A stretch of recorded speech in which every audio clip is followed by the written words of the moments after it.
Hello friend, आप सभी का स्वागत है अभिजीत स्टडी पॉइंट चैनल में। आज के इस वीडियो में यूपी टेट एग्जाम 2026 के लिए प्रैक्टिस सेट की क्लास करने वाले हैं। आज के इस वीडियो में बाल विकास और हिंदी के 60 प्रश्न करने वाले हैं।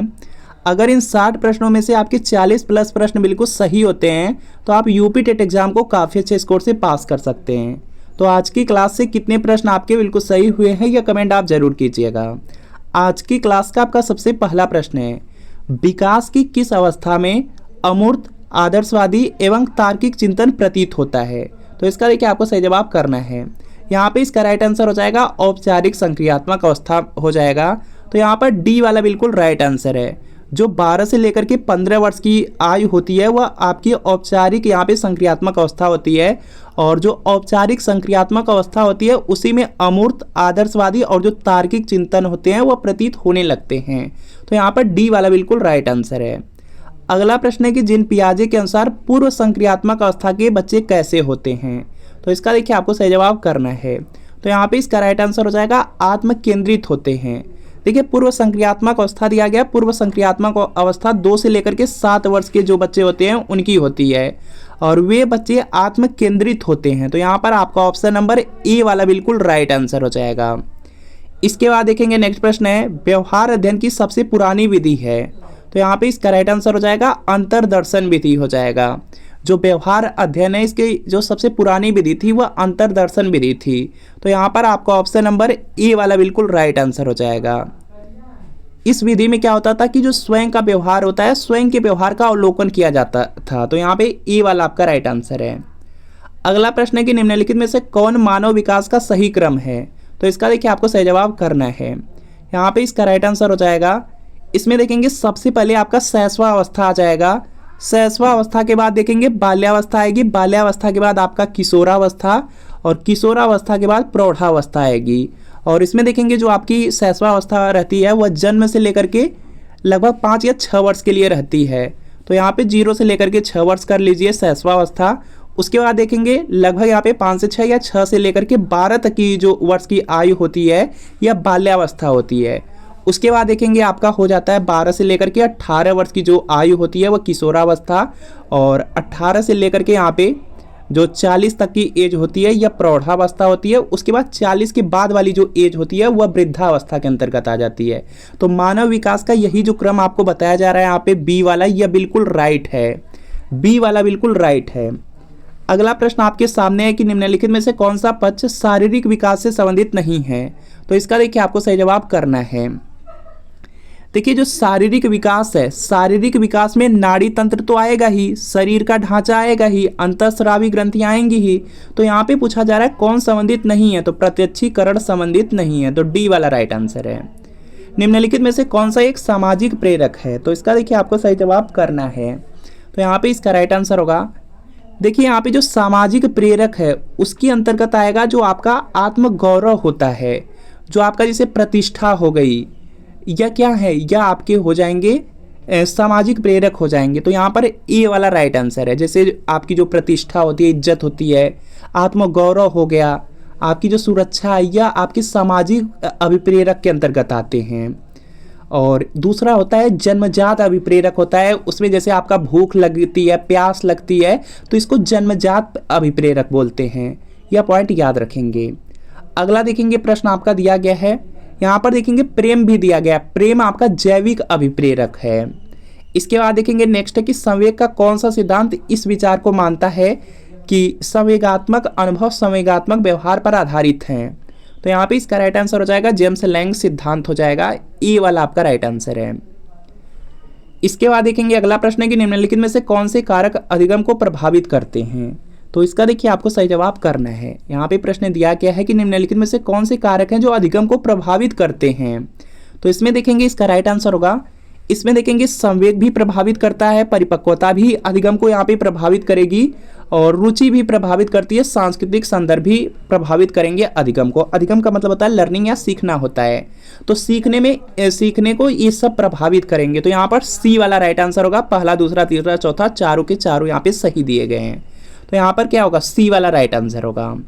इसके बाद देखेंगे नेक्स्ट प्रश्न आपका दिया गया है, सीखने की प्रक्रिया होती है। तो यहाँ पे इसका राइट आंसर हो जाएगा, देखिए जो सीखने की प्रक्रिया, आप ही मान लीजिए कुछ सीखते हैं तो वह कहाँ पर सीखते हैं, पाठशाला के अंदर भी सीखते हैं, पाठशाला के बाहर भी सीखते हैं, दोनों जगह सीखते हैं।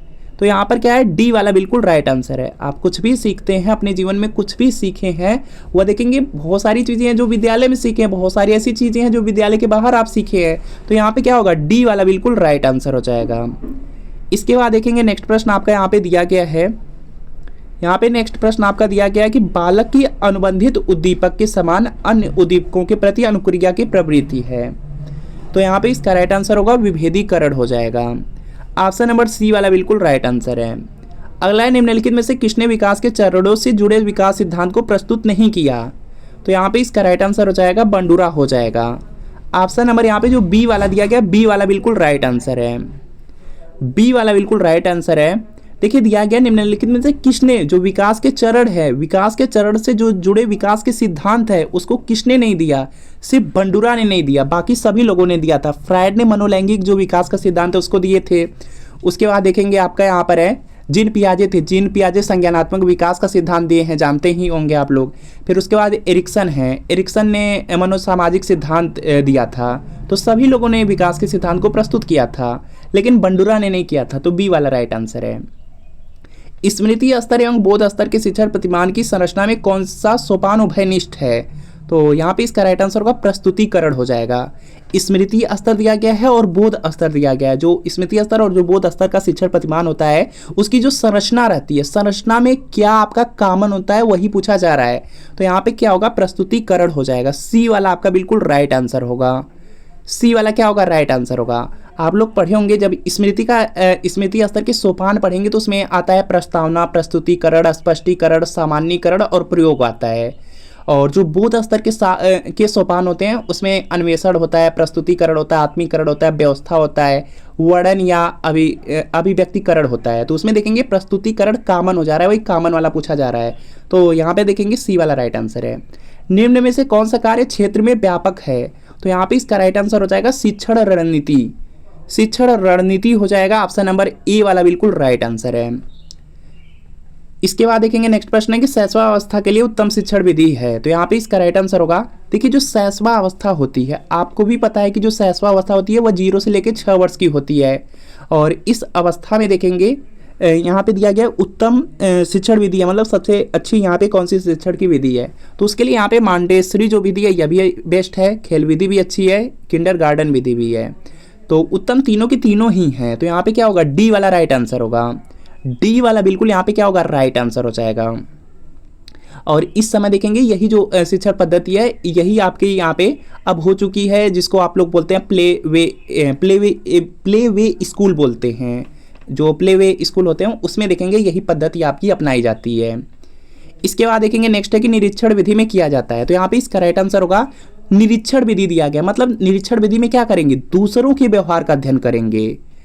निरीक्षण विधि है तो इसमें क्या करेंगे, दूसरों के व्यवहार का अध्ययन करेंगे। तो यहाँ पे सी वाला बिल्कुल राइट आंसर होगा। अगला समावेशी शिक्षा के लिए क्या जरूरी है। तो यहाँ पर इसका राइट आंसर आपका हो जाएगा लचीला शिक्षा शास्त्र। देखिए समावेशी शिक्षा का मतलब है कि सबको साथ में लेकर चलना है, सबको अगर साथ में आपको लेकर चलना है तो इसके लिए लचीला शिक्षा शास्त्र जरूरी है। तो यहाँ पर ए वाला आपका राइट आंसर होगा। इसके बाद देखेंगे नेक्स्ट प्रश्न आपका दिया गया है, निम्नलिखित में से कौन सी अधिगम अक्षमता सीधे संचार कौशल और समाविष्ट करने की क्षमता को प्रभावित करती है। तो यहाँ पे इसका राइट आंसर होगा जो गति समन्वय वैकल्य है, जो डी वाला है, डी वाला राइट आंसर है। गति समन्वय जो वैकल्य होता है उसी को बोलते हैं डिस्फेजिया, डिस्फेजिया बोलते हैं। तो यहाँ पर क्या होगा, डी वाला बिल्कुल राइट आंसर होगा। डी वाला बिल्कुल क्या होगा, राइट आंसर होगा। इसके बाद देखेंगे नेक्स्ट प्रश्न है कि बेसल आयु यहाँ पे दिया गया है खालिस्तान के मापन से संबंधित है।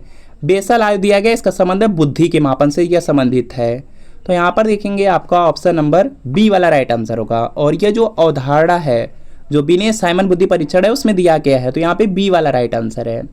अगला है कि मानव व्यक्तित्व परिणाम है। तो यहाँ पे इसका राइट आंसर हो जाएगा, देखिए जो मानव व्यक्तित्व है वह किसका परिणाम है, वह है आपका आनुवांशिकता और जो वातावरण होता है उनकी अंतःक्रिया का परिणाम होता है व्यक्तित्व, पर्सनालिटी। तो यहाँ पे क्या होगा, आपका ऑप्शन नंबर सी वाला बिल्कुल राइट आंसर है।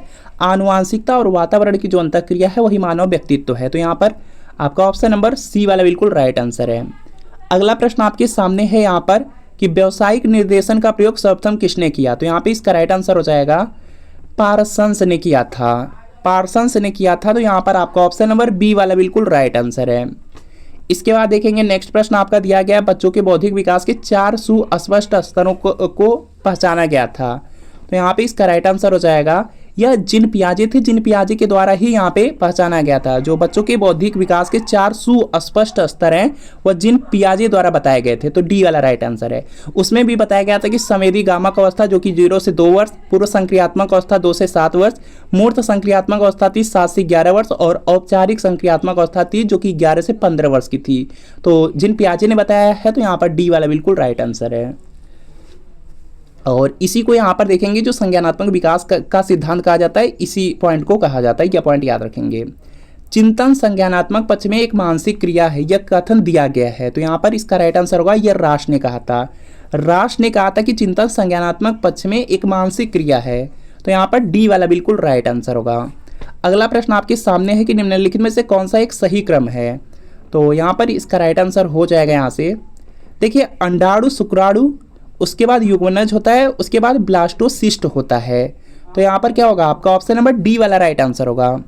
यहाँ पर क्या होगा, डी वाला बिल्कुल राइट आंसर हो जाएगा। यह जो शब्द दिया गया है यह निषेचन की जो प्रक्रिया होती है उससे संबंधित है, जिसमें यहाँ पर देखेंगे जो आपका यहाँ पे गर्भाधान होता है, गर्भाधान की क्रिया होती है, उसमें देखेंगे सबसे पहले क्या होता है, अंडाणु और जो शुक्राणु होते हैं वह आपस में मिलते हैं। उसके बाद क्या होता है, युग्मनज बनता है। युग्मनज के बाद देखेंगे जो ब्लास्टोसिस्ट होता है, जो ब्लास्टोसिस्ट होता है उसी के द्वारा शिशु बनते हैं, शिशु का निर्माण होता है। तो यहाँ पे क्या होगा, आपका ऑप्शन नंबर जो डी वाला दिया गया, डी वाला बिल्कुल राइट आंसर है। अगला प्रश्न है कि सामान्य संयुक्त कोशिका में गुणसूत्रों के जोड़े होते हैं। तो यहाँ पे इसका राइट आंसर हो जाएगा, आपको भी पता है कि जो समान संयुक्त कोशिका होती है उसमें जो गुणसूत्र होते हैं, गुणसूत्रों के जोड़े की बात किया गया तो 23 होते हैं। आपको पता है कि गुणसूत्र 46 होते हैं, लेकिन आपसे यहाँ पे जोड़े में पूछ लिया गया तो यहाँ पर 23 हो जाएगा। बी वाला राइट आंसर है। अभिप्रेरणा के मूल प्रवृत्ति सिद्धांत के प्रतिपादक थे। तो यहाँ पर इसका जो राइट आंसर है यह हो जाएगा मैकडूगल थे। यह देखेंगे यूपी टेट एग्जाम में बहुत बार पूछा गया, तो यहाँ पर ए वाला राइट आंसर है।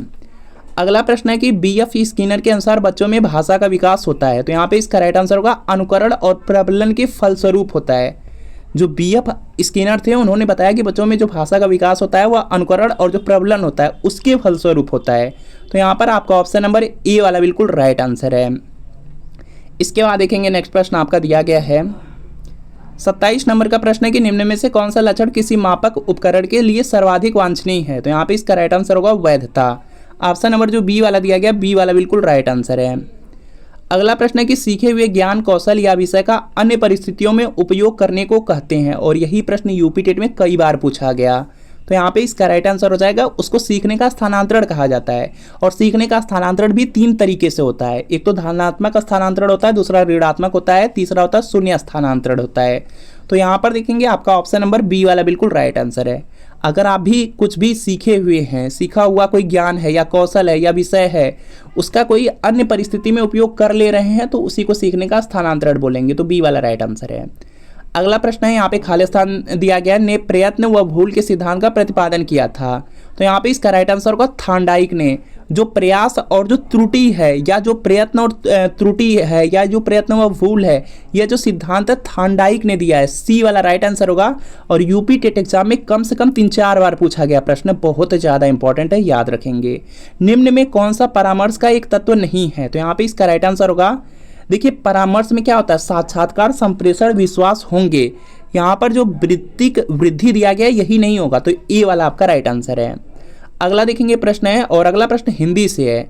निम्न में संबोधन कारक का परसर्ग कौन सा है? संबोधन कारक दिया गया, संबोधन कारक में लास्ट में देखेंगे संबोधन लगा होगा। तो यहाँ पर देखेंगे बी वाले में जो भो दिया गया है, यहाँ पे देखेंगे संबोधन भी लगा हुआ है, तो यही हो जाएगा। तो यहाँ पर बी वाला बिल्कुल राइट आंसर होगा।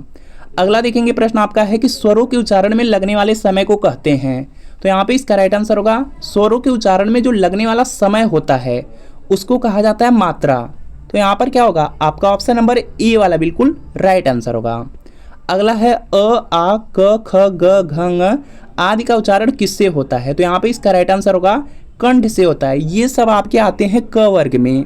जो क वर्ग में 5 वर्ड होते हैं उसी में आते हैं और इनका उच्चारण स्थान कहाँ पर है, कंठ है। तो यहाँ पर ए वाला राइट आंसर है। कंठ के बाद देखेंगे आ जाता है च वर्ग। च वर्ग में जो 5 वर्ड हैं उनका उच्चारण स्थान तालु है। कंठ हो गया, उसके बाद तालु हो गया, उसके बाद आता है मूर्धा या मूर्धन्य। तो यह ट वर्ग में जितने भी वर्ण हैं सभी का उच्चारण स्थान मूर्धा या मूर्धन्य है। उसके बाद त वर्ग होता है। त वर्ग में आपका होता है यहाँ पे जो त वर्ग का जो उच्चारण स्थान होता है वह दंत होता है, मतलब दांत होता है। उसके बाद आपका आता है प वर्ग। प वर्ग का जो उच्चारण स्थान है वो ओष्ठ है। तो यहाँ पे डी वाला यहाँ पे ओष्ठ हो जाएगा। तो ओवरऑल यहाँ पर देखेंगे क वर्ग के बारे में पूछा गया था तो कंठ होगा, ए वाला राइट आंसर है। वर्णों के समुदाय को क्या कहते हैं, तो यहाँ पे इसका राइट आंसर हो जाएगा उसको वर्णमाला कहा जाता है।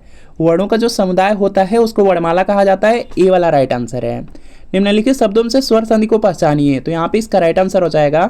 इसमें जो महौजस्वी लिखा गया ये इसी में आपका क्या होगा, यहाँ पे स्वर संधि हो जाएगी। ऑप्शन नंबर बी वाला राइट आंसर होगा। अगला देखेंगे प्रश्न आपका दिया गया है यहाँ पे कि एकलव्य धनुर्बाण में दक्ष था। रेखांकित शब्द में कौन सा समास समाहित है, तो यहाँ पे इसका राइट आंसर होगा धनुर्बाण दिया गया। अगर इसका यहाँ पे आप समास विग्रह कर देंगे तो हो जाएगा धनुष और बाण हो जाएगा, और बीच में और आ गया तो वहाँ पे द्वंद्व समास।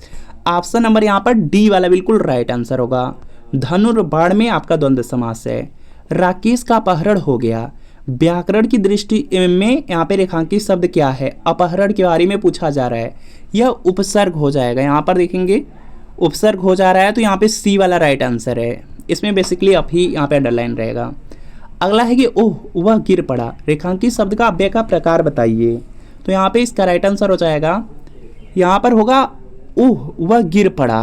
तो यहाँ से देखेंगे इसका राइट आंसर हो जाएगा शोक सूचक अव्यय, क्योंकि वह गिर रहा है, उसको नुकसान पहुंच रहा है। तो यहाँ पे क्या है, बी वाला राइट आंसर होगा, शोक सूचक अव्यय है। अगला है कि निम्नलिखित शब्दों में से तत्सम शब्द को पहचानिए, तो यहाँ पे इसका राइट आंसर होगा अंश हो जाएगा। तत्सम शब्द है तो यहाँ पर बी वाला राइट आंसर है। अगला है कि निम्नलिखित शब्दों में से तद्भव शब्द को पहचानिए, तो यहाँ पे इसका राइट आंसर होगा, इसमें जो कड़वा शब्द लिखा गया है यही आपका क्या है, तद्भव शब्द है। तो डी वाला राइट आंसर है। अगला है निम्नलिखित शब्दों में से अर्ध तत्सम शब्द को पहचानिए, तो यहाँ पे इसका राइट आंसर होगा चंदर हो जाएगा। चंदर अर्ध तत्सम के अंतर्गत आता है, बी वाला राइट आंसर है। निम्नलिखित शब्दों से विदेशी शब्द को पहचानिए, तो यहाँ पे इसका राइट आंसर होगा इसमें जो अलमारी शब्द लिखा गया यह आपका विदेशी शब्द है, तो सी वाला राइट आंसर है। निम्नलिखित विशेषणों से संज्ञा शब्द को पहचानिए, तो यहाँ पे इसका जो राइट आंसर है यह देखेंगे होगा पुष्प। पुष्प हो जाएगा। यहाँ पर देखेंगे विशेषण लिखा गया, इसमें जो संज्ञा शब्द है वही बताना था, तो यहाँ पे डी वाला बिल्कुल राइट आंसर है। शीला अपने कपड़े स्वयं धोती है। रेखांकित शब्द में कौन सा सर्वनाम है, जो स्वयं लिखा गया उसी के बारे में पूछा जा रहा है, तो यह देखेंगे हो जाएगा आपका निजवाचक सर्वनाम। स्वयं आपका क्या होगा, निजवाचक सर्वनाम होगा, बी वाला राइट आंसर है। निम्नलिखित शब्दों से विशेषण को पहचानिए, तो यहाँ पे इसका राइट आंसर हो जाएगा, विशेषण का मतलब है कि जो विशेषता बताता हो, तो यहाँ पे सुंदर हो जाएगा। ऑप्शन नंबर सी वाला राइट आंसर है। अगर आप यूपी टेट एग्जाम को पास करना चाहते हैं तो चक्षु पब्लिकेशन यूपी टेट एग्जाम के लिए बहुत ही महत्वपूर्ण प्रैक्टिस सेट लेकर आया है। यह आपका प्राइमरी लेवल का प्रैक्टिस सेट है। इसमें 2000 से ज़्यादा बहुविकल्पी प्रश्न मिलेंगे, 15 प्रैक्टिस सेट मिलेगा, 7 सॉल्व पेपर मिलेगा।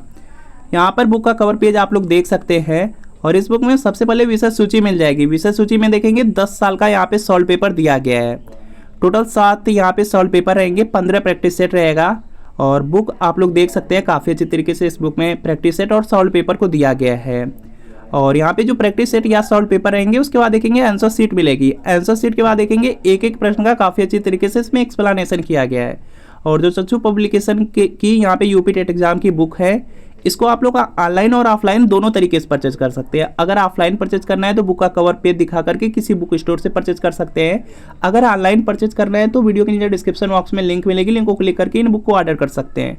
चक्षु पब्लिकेशन का यूपी टेट एग्जाम के लिए प्रैक्टिस सेट भी आता है, उसी के साथ देखेंगे स्टडी गाइड बुक भी आती है। स्टडी गाइड बुक को लेकर के अपनी तैयारी को और भी अच्छी कर पाएंगे। और यूपी टेट एग्जाम की यहाँ पे सब्जेक्ट वाइज बुक भी आती है, सब्जेक्ट वाइज बुक को लेकर के अपनी तैयारी को और भी अच्छी कर पाएंगे। मैंक उधर पड़ता है, रेखांकित शब्द क्या है, तो यहाँ पे इसका राइट आंसर हो जाएगा, यहाँ पर दिया गया मैंक उधर पड़ता है, तो यहाँ पर हो जाएगा क्रिया विशेषण हो जाएगा, ए वाला राइट आंसर है। वह लिखता है किंतु बात भी करता है। व्याकरण की दृष्टि से रेखांकित शब्द को पहचानिए, तो यहाँ पे इसका राइट आंसर होगा, यह अव्यय है, जो किंतु शब्द दिया गया यह अव्यय शब्द है, तो यहाँ पर बी वाला राइट आंसर है। अगला प्रश्न है कि वह आता ही होगा, रेखांकित शब्द की पहचान कीजिए। जो इसमें ही दिया गया है यह आपका हो जाएगा यहाँ पे निपात हो जाएगा, निपात, डी वाला राइट आंसर है। अगला है कि अमृत की वर्षा हो रही है, रेखांकित शब्द का पर्यायवाची शब्द नहीं है, तो यहाँ पे अमृत को अंडरलाइन किया गया है और उसका पर्यायवाची कौन सा नहीं है यह बताना है। अमृत का पर्यायवाची सुधा होता है, आप जानते हैं, अमी भी होता है, सोम भी होता है, तीन तो आप लोग जानते होंगे, लेकिन अर्थ नहीं होता, तो यहाँ पे सी वाला राइट आंसर होगा। अगला प्रश्न आपके सामने है कि साधु सज्जन होता है, रेखांकित शब्द का सटीक विलोम होगा, तो यहाँ पे इसका राइट आंसर होगा साधु दिया गया है और इसका यहाँ पे विलोम पूछ लिया गया, असाधु हो जाएगा, ए वाला राइट आंसर है। युग्म शब्द की कौन सी जोड़ी सही है, तो यहाँ पर इसका राइट आंसर हो जाएगा यहाँ से केस और बाल दिया गया यह तो सही है, द्रव्य का वित्त दिया गया यह भी सही है, केला का कदली दिया गया यह भी सही है, तो डी वाला राइट आंसर होगा। जो अपने स्थान या स्थिति से अलग न किया जा सके वाक्य के लिए एक शब्द है, तो यहाँ पे इसका राइट आंसर होगा उसको अच्युत कहा जाएगा। जो अपने स्थान या जो स्थिति है उससे अलग नहीं किया जा सकता है उसको अच्युत कहा जाता है, और अगर किसी को पद से निकाल दिया जाता है तो उसको पदच्युत कहा जाता है, यह भी पॉइंट याद रख लेंगे, तो यहाँ पे ए वाला राइट आंसर है। अगला है झील के निकट मंदिर है, रेखांकित शब्द क्या है, तो यहाँ पे इसका राइट आंसर होगा यह स्थानवाचक हो जाएगा, जो निकट दिया गया स्थानवाचक यहाँ पर हो जाएगा, तो ए वाला राइट आंसर है। सेवा सत्कार से आदर बढ़ता है, तो यहाँ पे इसका राइट आंसर हो जाएगा, इसमें जो सी लगा हुआ है, जो सी है इसी के बारे में पूछा जा रहा है, तो यह परसर्ग होता है, तो यहाँ पर बी वाला राइट आंसर है। अगला है निम्नलिखित विकल्पों से कौन सा वचन का यहाँ पे जोड़ा सही नहीं है, तो यहाँ पे इसका राइट आंसर हो जाएगा सोना का बहुवचन। यहाँ पे देखेंगे सोना का बहुवचन सोना होता है, यह तो आप जानते हैं, धेनु का धेनुएं होता है यह भी सही है, छात्र का छात्रगढ़ हो जाएगा यह भी सही है, लेकिन आटा का आटे नहीं होता, तो डी वाला बिल्कुल राइट आंसर है। अगला देखेंगे प्रश्न है कि जिस वाक्य में कर्ता की प्रधानता होती है, लिंग वचन प्राय कर्ता के अनुसार होते हैं, वे वाक्य कहलाते हैं, तो यहाँ पे इसका राइट आंसर हो जाएगा उसको कर्तृवाच्य कहा जाता है, तो यहाँ पर बी वाला बिल्कुल राइट आंसर है। जब कर्ता के अनुसार यहाँ पे क्रिया लगती हैं वहाँ पे क्या होता है कर्तृवाच्य होता है, यह भी पॉइंट याद रख लेंगे। अगला है निम्नलिखित में से किस वाक्य में भविष्यत काल है, तो यहाँ पे इसका राइट आंसर होगा मैं आपकी प्रतीक्षा करूँगा, करूँगा दिया गया है, तो यहाँ पे भविष्यत काल हो जाएगा, ऑप्शन नंबर ए वाला राइट आंसर है। हिंदी में मैं का बहुवचन है, तो यहाँ पे इसका राइट आंसर है यह देखेंगे हो जाएगा यहाँ से मैं का हम होता है, मैं का जो बहुवचन होता है वह हम होता है, तो यहाँ पर ए वाला राइट आंसर है। अगला देखेंगे प्रश्न आपका दिया गया है कि संरचना के आधार पर किए गए वाक्य के वर्गीकरण में इनमें से कौन सा प्रकार नहीं आएगा, तो यहाँ पे इसका राइट आंसर हो जाएगा, देखिए संरचना के आधार पर किए गए वाक्य के वर्गीकरण में, वाक्य का वर्गीकरण करना है, तो वाक्य के प्रकार में आप जानते हैं कि सरल वाक्य होता है, मिश्र वाक्य होता है, संयुक्त वाक्य होता है, लेकिन आज्ञार्थक वाक्य इसमें नहीं आएगा, संरचना के आधार पर नहीं आएगा, तो यहाँ पे सी वाला राइट आंसर है। अगला है जो सेवा करता है वह मेवा पाता है, शैली के आधार पर वाक्य का प्रकार बताइए, तो यहाँ पे इसका राइट आंसर होगा इसको समीकृत वाक्य बोला जाता है, तो यहाँ पर बी वाला राइट आंसर है। तो फ्रेंड आपको बताना है कि आज की क्लास में जो 60 प्रश्न कराए गए हैं 60 प्रश्नों में कितने प्रश्न आपके बिल्कुल सही हुए हैं, या कमेंट आप जरूर कीजिएगा। वीडियो अच्छा लगा वीडियो को लाइक करिए, चैनल पर नए हैं चैनल को सब्सक्राइब कर लीजिए। मिलते हैं फ्रेंड नेक्स्ट वीडियो में।